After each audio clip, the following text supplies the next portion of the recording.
এবারের ভোট বাংলাদেশকে 50 বছর এগিয়ে নিয়ে যাওয়ার জন্য ভোট।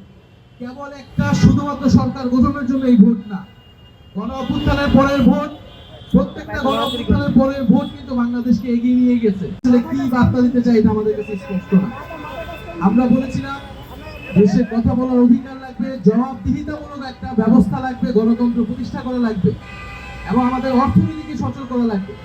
তারা এখন বিভিন্ন কার্ড দেওয়ার কথা বলতেছে, তারা ফ্যামিলি কার্ড দিবে, কৃষক কার্ড দিবে, কিন্তু এই কার্ডের বিনিময়ে যে তারা টাকা দিবে, এই টাকাটা কোত্থেকে আসবে সেটা কিন্তু তারা বলতেছে না।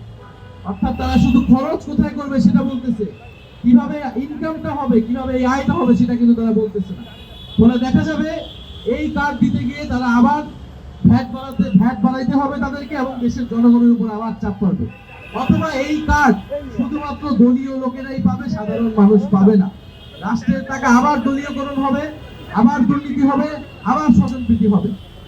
ফলে আমরা বলবো যে 2008 সালে আমরা একটা ক্যাম্পেইন শুনছিলাম যে 10 টাকায় চাল খাওয়াবে সরকারে আসলে।